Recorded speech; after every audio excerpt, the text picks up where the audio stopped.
I think the general problem is that it's easy to send a lot of information, no? But yeah, somebody is also receiving it and has to read it and digest it and think, is it helpful for me or not? So it's not a problem to put 100 people in CC of any mail, no? And that just takes me 1 second. But the 100 people need to read all that mail, even though it's just a header and they say it's not interesting for me. You're confusing sending information with problem solved in action. Yeah, and a lot of time is wasted, no? Even if it's just 10 seconds, but times 100 people, wow. And it's in our way how we deal with that information. There is, I read something about it, going from structured information to unstructured information. Most people in our generation are still used to have information structured. You have your folder system, like in Windows, and you have your project X, communication with Y, and you have all your folders lined up. But if so much information comes in, and this was the point that Marco just mentioned, there's people saying, okay, I'm not going to sort my inbox into all these folders, but I just have them as a chaotic information and somehow have to find the information that I need out of this chaotic information. And that's probably the next wave of dealing with information. Yeah, but for me then Outlook is not the right tool. No? Exactly. You have some categories so what like tools that, do we have to do that? And I think that question is not solved. I think this goes a bit along its mind. So huge amount how to do really systematic analysis with this. Okay, and systematic analysis means what? What do you mean by this? To get some findings from all the data, from all the information you have got. So really to digest it and to develop something new out of it. To go from data to knowledge. Yes. No, that's how to do. Knowledge management. No? This is knowledge management because this is, again, I've seen from what you've said, I don't want to lead the conversation too much, but from what you've said, where you have this chaos system, everybody knows that the internet is chaos, but you find it via Google or MSN search or whatever. So why is this not used then in the workplace? And not accepted in the workplace.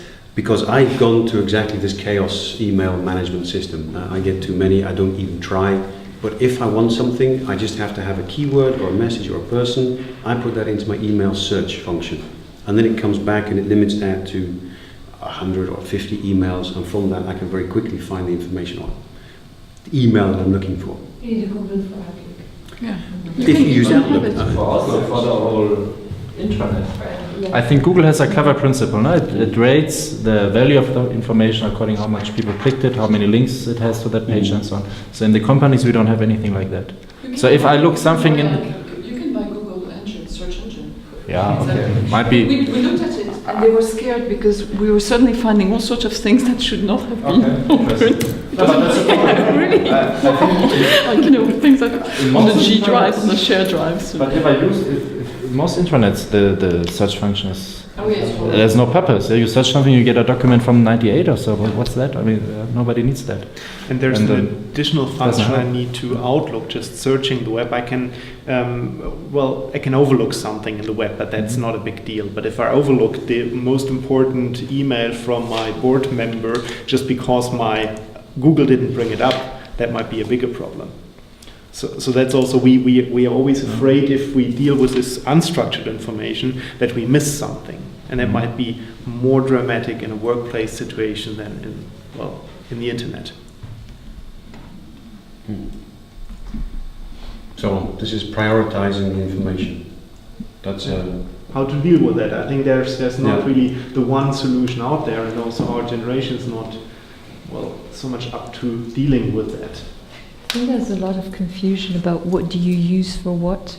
You use a meeting if you really want people to work together and understand what an issue is. You use an email if you want to quickly pass an information. And people use one for the other. People use email to confirm they have no comments about a document, and you have 25 emails on the same day saying, I agree, I agree, I agree, I agree. Instant messaging, it's this internal Facebook thing every company has now, and all these things. Yeah, the point from my point of view is that the internet managed somehow to be self-regulatory. No? I don't know, but in the companies you always have this top-down approach. I'm not sure how this can come together. No? That you want to restrict certain information, you want to restrict it in the end. No? You want to foster other information, that's always top-down in the end.